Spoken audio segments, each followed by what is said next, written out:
It started as a normal, quiet afternoon in a peaceful suburban neighborhood. The kind of place where lawns were trimmed perfectly, mailboxes stood in straight lines, and nothing ever seemed to go wrong. People here believed rules were everything, especially the HOA. For years, the Homeowners Association controlled nearly every detail of life on the street. What color you painted your door, where you parked your car, even how long your grass could grow. And leading that HOA was one woman who took her role very seriously. Everyone knew her. They whispered her name when she walked past. She believed authority mattered more than people. That day, she would prove just how dangerous that belief could be. The trouble began when a loud siren echoed through the neighborhood. At first, it sounded distant. Then closer and closer. A fire truck turned onto the main road, lights flashing, sirens screaming through the calm afternoon air. Behind it, a police car followed closely. Something was wrong. Neighbors stepped outside, confused and worried. Phones came out. Curtains moved. The fire truck slowed as it approached the gated entrance that led into the residential block. And that's when everything stopped. Standing directly in front of the gate was the HOA president, arms crossed, jaw clenched, eyes cold. She had personally ordered the gate close earlier that day due to a non-authorized access issue. And now she refused to open it. The fire truck driver leaned out the window. "We need immediate access," he said firmly. "This is a restricted HOA area," she replied. "You need permission." The police officer stepped forward.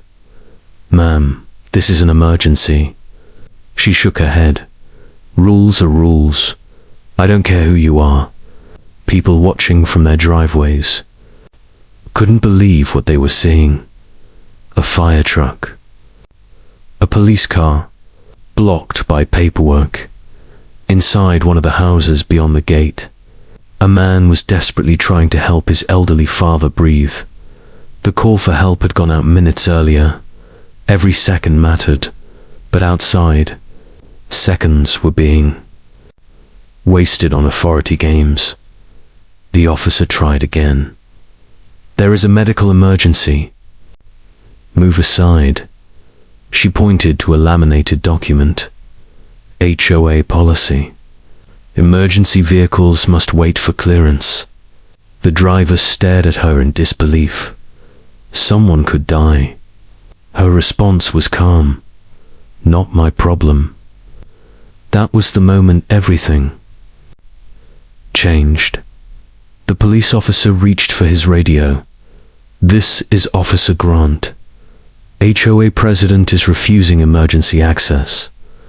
There was a pause. Then a voice came through loud and clear. "Do not engage further. Stand by." The HOA president smiled. She thought she had won. What she didn't know was that this call had triggered something much bigger. Within minutes, another police vehicle arrived. Then another. A supervisor stepped out, calm but firm. "Ma'am, step away from the gate." She laughed. "You don't have jurisdiction here." The supervisor looked at the gate, then at her. "Actually, we do." She frowned. "This is private HOA property." The supervisor pulled out a tablet. This entire block was transferred out of HOA control last year. Silence. Her smile vanished. "What?" He continued. "The land records were updated. The HOA no longer owns or controls this access." She stepped back. "That's impossible." The supervisor looked directly at her. The homeowner you blocked owns the entire block. The realization hit her like a brick wall. The man whose emergency she delayed wasn't just a resident. He was the owner, the gate, the road, everything. The HOA had no authority there anymore. The supervisor nodded to the fire truck. Proceed. The gate was forced open within seconds. The fire truck rushed through. Police followed. Neighbors gasped. Phones recorded everything. The HOA president stood frozen, documents slipping from her hands. Moments later, another officer approached her. "Ma'am, you are being cited for obstruction of emergency services." Her voice trembled. "I was just enforcing rules." The officer replied calmly, "Rules don't override lives."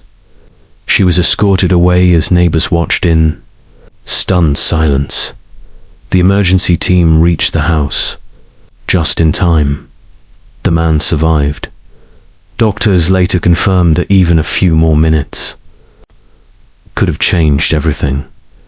The aftermath was swift. The HOA board dissolved within weeks. Fines were issued. Legal action followed. And the woman who once ruled the neighborhood with an iron grip, she moved out quietly. No speeches, no apologies, just silence. Weeks later, the gate was removed entirely. The neighborhood felt different.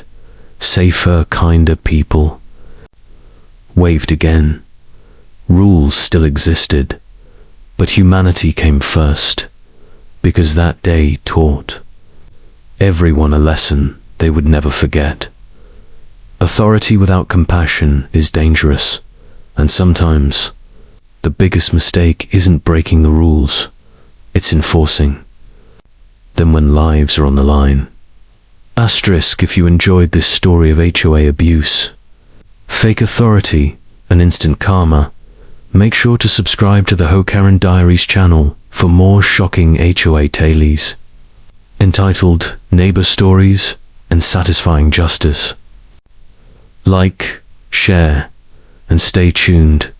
The next story is even crazier.